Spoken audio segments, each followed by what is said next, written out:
Shadows of the coming storm. The observation deck of Luna Base Omega offered the best view of Earth in the entire solar system. Commander Maya Chen stood with her hands clasped behind her back, watching the blue-green jewel that housed 8 billion souls. From here, Earth looked peaceful, pristine, and utterly defenseless, which was exactly what they wanted the galaxy to think. Commander, we've detected anomalies at the edge of the heliopause. Lieutenant Kaido's voice came through her neural implant. The signature matches our projections. Maya didn't turn from the viewport. How many vessels? Initial scans suggest a fleet of approximately 300 ships, size and configuration consistent with Zarkov battle groups. So it had begun. Humanity's intelligence network had been tracking the expansion of the Zarkov Empire for decades. 17 civilizations had fallen to them in the last century alone. Each conquest followed the same pattern: arrival, ultimatum, destruction, and harvesting. Earth was meant to be their 18th conquest. The Zarkov had no reason to expect anything different. Their long-range scans would show them what everyone saw: a technologically moderate civilization that had barely reached its own moon, with a handful of research outposts on Mars and Europa. The perfect, unsuspecting prey. Deploy the quantum buoys, Maya ordered. Full sensory network. I want to know their exact composition and approach vector. Yes, Commander. Maya finally turned from the viewport, her dark eyes reflecting starlight. At 43, she dedicated 20 years to Project Prometheus, the most closely guarded secret in human history. Only 2,000 people in the entire solar system knew of its existence. To the rest of humanity, the United Earth Defense Force was a token organization with outdated ships and limited funding. The perfect cover. Maya entered the command center, a cavernous room carved into the lunar bedrock.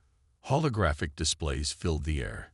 Technicians moved with practiced efficiency, and a low hum of conversation pervaded the space. Status report, she demanded. Colonel Abrams, her second-in-command, stepped forward. His weathered face showed no fear, only grim determination. Stealth platforms confirmed 317 vessels. 1 super dreadnought, 42 battle cruisers. The rest are support craft and troop carriers. Maya nodded. Standard invasion force. They're not even trying to be subtle. Why would they? Abrams asked. As far as they know, we're a borderline Type 1 civilization with limited space presence. Maya allowed herself a thin smile. And we've worked very hard to maintain that illusion. For 50 years, humanity had hidden its true technological advancement. Public space programs conducted obvious activities with outdated technology, while the real work happened in secret. The quantum revolution of 2079, the gravity manipulation breakthrough of 2103, the dimensional folding technology of 2127, all kept hidden from prying extraterrestrial eyes. Admiral Helena Park entered the command center, her uniform pristine despite having come directly from the Mars shipyards. The Artemis fleet is at full readiness, she reported. 17 battle groups positioned throughout the system, all under complete stealth protocols. Maya nodded. And the Tartarus stations. All 9 are armed and ready. Dimensional shields are operating at peak efficiency. A communications officer called out, "Commander, we're receiving a transmission. It's being broadcast on all frequencies, aimed directly at Earth." Maya straightened her uniform. Put it through. The main screen flickered, revealing a tall reptilian figure. Its scales shimmered with an iridescent quality, 4 yellow eyes blinking independently of one another. When it spoke, its mandibles clicked rhythmically. "People of Earth, I am Grand Warlord Vexenar of the Zarkov Empire. Your world has been selected for integration into our glorious domain. Your resources will serve our expansion. Your land will house our colonists, and your people will labor for the greater glory of the Zarkov." Maya watched dispassionately. The speech was almost identical to the recordings they'd obtained from other conquered worlds. "Your primitive defenses cannot hope to stand against us. Surrender, and a portion of your population will be permitted to live as servants. resist, and all will perish. You have 12 of your Earth hours to communicate your surrender. Choose wisely." The transmission ended, leaving the command center in silence. "Charming fellow," Admiral Park remarked dryly. Maya turned to her senior staff. "Commence Operation Hades. Full activation protocols." Throughout the solar system, hidden installations hummed to life. In the asteroid belt, massive shipyards unveiled themselves as stealth fields dropped momentarily to release their deadly cargo. Beneath the clouds of Venus, weapon platforms the size of small cities rose toward the upper atmosphere. In Jupiter's shadow, the dimensional fold generators began their silent work. On Earth itself, billions of citizens watched the alien transmission with terror, unaware that above and around them, humanity's true military might was assembling. Maya opened a secure channel to the United Earth Council. "Madam President, the Zarkov have made contact. Request permission to execute the Prometheus Protocol." President Okonkwo's voice was calm but resolute. "Permission granted, Commander Chen. Show them who they're really dealing with." Maya turned to Admiral Park. "Tell the Artemis fleet to move into their staging positions. Maintain stealth until my command." Throughout the solar system, ships that had never been seen by human civilian eyes moved into formation. Each vessel represented the pinnacle of human engineering and ingenuity: quantum drives, dimensional folding technology, gravitic weapons that could tear apart matter at the subatomic level. 200 years of secret military development, all for this moment. In the command center, Maya watched as the tactical display updated, showing the Zarkov fleet's approach. They were moving confidently, in standard conquest formation, expecting no significant resistance. "They're sending scout vessels ahead of the main fleet," Abrams noted. Maya nodded. "Predictable. Let them come close enough to get a good look." The scout vessels, 12 sleek, predatory ships, accelerated ahead of the main fleet, their sensors probing deep into the solar system. "They've passed Neptune's orbit," reported Lieutenant Cato. "Scanners active and searching." Maya watched the display, her face betraying nothing. The timing had to be perfect. "They're approaching the Jupiter defense perimeter," Admiral Park said quietly. Maya touched her neural implant. "Artemis Group 7, you are authorized to reveal. Show our visitors what they're dealing with." In the shadow of Jupiter's great red spot, 5 massive warships shimmered into visibility, their black hulls absorbing light rather than reflecting it. Each was 3 kilometers long, bristling with weapon emplacements, and surrounded by swarms of autonomous fighters. On board the lead Zarkov scout vessel, sensors blared warnings as the human ships appeared seemingly from nowhere. The Zarkov commander barely had time to transmit a warning before the human vessels opened fire. Graviton beams lanced across space, striking with pinpoint accuracy. 3 scout vessels disappeared in silent flashes of light. The remaining 9 attempted to flee, engines straining. Maya watched dispassionately. Allow 3 to escape. Throughout the command center, officers worked with machine-like efficiency. Targeting solutions were calculated and executed within microseconds. 3 vessels have broken contact and are returning to the main fleet, reported Lieutenant Cato. Maya nodded. "Perfect. They'll tell the warlord exactly what we want him to know, enough to make him cautious, but not enough to make him retreat." The display showed the surviving scout vessels racing back toward the main Zarkov fleet, which had now halted its advance. "And now we wait," Maya said, turning to Admiral Park. "How long until all fleet elements are in position?" 4 hours, Commander." Maya nodded. Enough time for them to reconsider their approach. Within the hour, a new transmission arrived from the Zarkov fleet. Grand Warlord Vexnar's mandibles clicked rapidly in agitation. "Your deception has been noted. Humans, your hidden vessels are impressive, but they change nothing. The might of the Zarkov Empire cannot be resisted. Your demonstration has merely ensured that we will show no mercy when we take your world."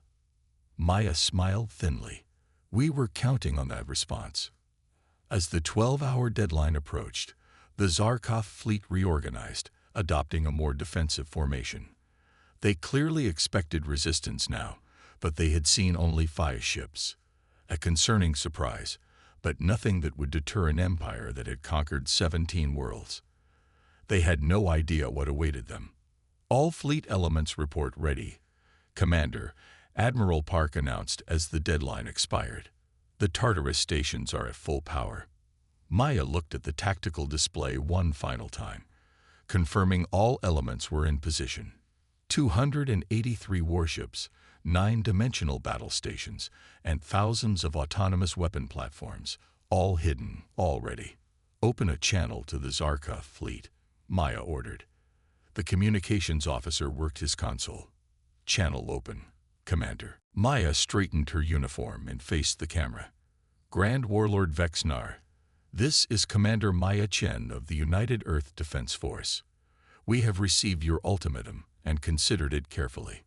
She paused, her dark eyes cold. Our answer is this: leave our system now or be destroyed. Vexnar's laughter echoed through the command center. Your species' arrogance is remarkable. You have seen our numbers. You know our power. Your handful of hidden ships cannot hope to stand against us. Maya smiled then, a predator's smile. You haven't seen anything yet. She cut the transmission and turned to her staff. Commence Operation Hades. Full reveal. Throughout the solar system, stealth fields dropped. In an instant, the Zarkov sensors would be overwhelmed as hundreds of human warships appeared in perfect formation, surrounding the alien fleet from all sides. Let's show them what humanity is truly capable of, Maya said quietly. Open fire. The Reckoning. Grand Warlord Vexnar stood frozen on the command deck of the Dominion, his flagship and the pride of the Zarkov Empire. The holographic display surrounding him showed what could not possibly be real. Hundreds of warships appearing from nothing, emerging from the very vacuum of space itself. Impossible, he whispered, mandibles clicking in agitation. Our scans showed nothing of this magnitude. His second in command, Sub-Warlord Kexrel, manipulated the sensor controls frantically.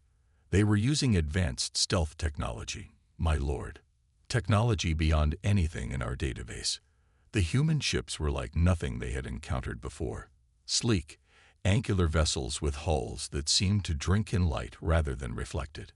No visible engine emissions, no energy signatures until they chose to reveal themselves.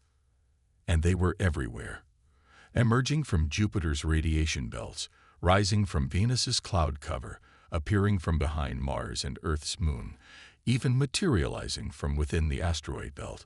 A perfect 3-dimensional encirclement. Battle stations. Vexnar roared, snapping out of his shock. All vessels, combat formation Delta 6. Launch all fighters. But even as he gave the command, the first salvos from Earth's fleet struck home. The weapons were unlike anything the Zarkov had faced, not the expected fusion lances or particle beams, but something far more devastating. Graviton weaponry, Kexrel gasped, analyzing the sensor readings. They're manipulating the fabric of space-time itself. 3 Zarkov cruisers crumpled inward as if crushed by an invisible fist, their hulls compressing to a fraction of their original size before exploding in silent bursts of light. Another 5 ships found themselves suddenly accelerated to impossible velocities, their structures unable to withstand the forces involved, tearing apart into clouds of debris. Return fire, Vexnar commanded, his voice rising to a shriek. Target their largest vessels. The Zarkov fleet responded, their own fearsome weapons lashing out. Energy beams and plasma torpedoes streaked across the void, only to encounter another shocking revelation. Our weapons aren't penetrating their defenses, a weapons officer reported, fear evident in his voice. They appear to be using some form of dimensional shielding. Vexnar slammed his clawed hand against the command console. This was impossible. The humans were supposed to be a pre-interstellar species, barely capable of reaching their own satellite. The Zarkov intelligence services had monitored Earth for decades, watching their primitive space programs, their outdated propulsion systems. It had all been a deception, a masterful, patient deception. On the command deck of the UES Odysseus, the flagship of humanity's Artemis fleet, Admiral Helena Park watched the battle unfold with professional detachment. The Zarkoth were attempting to regroup, to form a defensive sphere around their super dreadnought. They're adapting quickly, she noted to her tactical officer. Impressive, but futile. Admiral, the Tartarus stations are in position and report ready, the communications officer announced. Park nodded. Inform Commander Chen that we're ready for Phase 2. Back on Luna Base Omega, Maya Chen received the confirmation and opened a secure channel to all Earth forces. All vessels, be advised. Tartarus Protocol initiating in 30 seconds. Maintain dimensional shielding at maximum. Throughout the solar system, 9 massive space stations, each hidden until this moment, began to power up their primary systems. Built into asteroids, concealed beneath planetary surfaces, or hidden in dimensional pockets, the Tartarus stations represented humanity's ultimate defensive technology. Tartarus stations, you are authorized to fire, Maya commanded. 9 points of light blossomed across the solar system, each growing brighter than a small sun.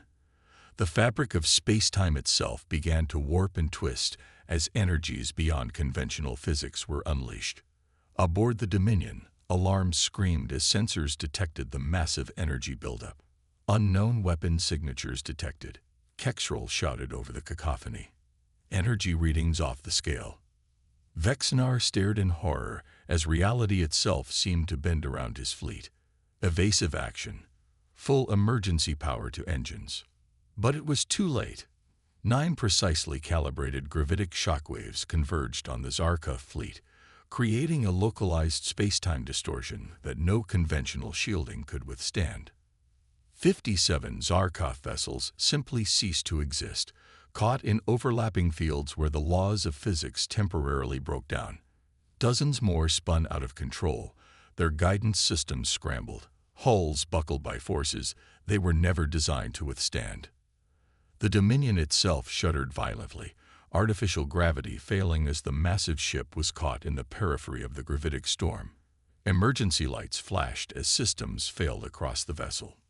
Report, Vexnar demanded, picking himself up from the deck where he had been thrown. We've lost 30% of the fleet, a shaken officer responded. Another 40% severely damaged or disabled. Our main propulsion is offline, and dimensional communications have been severed. For the first time in his long military career, Grand Warlord Vexnar felt the cold grip of fear. In 300 years of conquest, the Zarkoth Empire had never encountered resistance like this. They had never been outmatched, outmaneuvered, and overpowered so completely. My lord, Kexrel said quietly, mandibles trembling, we must consider withdrawal. Retreat. Vexnar hissed, his pride momentarily overwhelming his tactical sense. The Zarkoth do not retreat. My lord, we have no choice. We are facing technology beyond our capabilities. We must return to the Empire, warn the High Command of this threat. Before Vexnar could respond, the communications officer called out, incoming transmission from the human command vessel. Maya Chen's face appeared on the main screen, her expression impassive. Grand Warlord Vexnar, your fleet is crippled. Your position is untenable. Surrender now, and we will permit your surviving vessels to leave our system. Vexnar glared at the human commander, hatred burning in his 4 eyes. You deceived us. You hid your true capabilities. Maya's expression didn't change. Of course we did. Did you think we were unaware of your empire's expansion?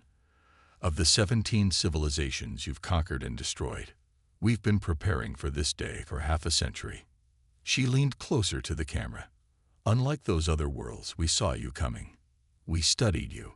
We learned your tactics, your technologies, your weaknesses, and we developed countermeasures for all of them. Around the Dominion, the human fleet tightened their formation, weapons trained on the crippled flagship. You have 1 Earth hour to begin your withdrawal, Maya continued. Any vessel remaining in our system after that time will be destroyed. Additionally, you will carry a message back to your empire. Earth and all human colonies are permanently off-limits to the Zarkov. Any further incursion will be met with immediate and overwhelming force. The transmission ended, leaving the command deck in silence. Kexrel approached his commander cautiously. "My lord, we have no choice. We must withdraw while we still can." Vexnar stood motionless, his pride warring with his survival instinct. Finally, he gave a slight nod. "Prepare the fleet for withdrawal. All damaged vessels to be towed if possible, abandoned if necessary." And the human ultimatum. Vexnar turned from the display, his voice low and dangerous. "We will withdraw. We will report this development to the High Command. But this is not over. The Zarkov Empire does not forget, and it does not forgive." As the surviving Zarkov vessels limped away from Earth, their once proud formation now a scattered retreat, Maya Chen watched from Luna Base Omega with mixed emotions. "They're leaving," Admiral Park confirmed. "All vessels maintaining minimum safe distance as per your orders." Maya nodded. "Maintain battle readiness until they've cleared the heliopause. I don't trust them not to attempt a final desperate strike." "Do you think they'll be back?" Colonel Abrams asked, standing beside her at the viewport. Maya watched the distant flashes as damaged Zarkov ships entered FTL, escaping the solar system they had entered with such confidence. "Eventually," she said quietly. "But not soon, and not unprepared. We've shattered their myth of invincibility. Now they know there's at least one species in this galaxy that can stand against them." President Okonkwo's voice came through on a secure channel. "Commander Chen, the United Earth Council extends its gratitude for your service today. Operation Prometheus has succeeded beyond our highest expectations." "Thank you, Madam President," Maya replied. "But this was only the first test. The galaxy now knows of our existence and our capabilities. And of our resolve," the President added. "The veil of secrecy is lifted. It's time for humanity to take its place among the stars, not as conquerors, but as defenders." As the last Zarkov vessel disappeared from their sensors, Maya turned to face her staff, the men and women who had worked in shadow for decades to prepare for this day. "Send word to all Prometheus installations and vessels," she ordered. "Operation Hades is complete. Begin Operation Olympus." Throughout the solar system, humanity's hidden fleet began to emerge fully from the shadows. No longer would Earth hide its true capabilities. No longer would humans pretend to be less than they were. In the vast emptiness of space, aboard the limping Dominion, Grand Warlord Vexnar stared at the sensor displays showing Earth growing smaller behind them. For the first time, the Zarkov Empire had met its match, a species that had seen them coming and prepared accordingly. A species that had looked at the greatest military force in the known galaxy and not only stood their ground but sent them running. As the blue-green jewel of Earth faded from view, Vexnar made a silent vow. The next time they came, they would be ready. The next time, they would bring not hundreds of ships, but thousands. But deep in the cold chambers of his heart, a new sensation gnawed at him. The suspicion that even that might not be enough. Humanity had revealed itself to the galaxy, and the galaxy would never be the same.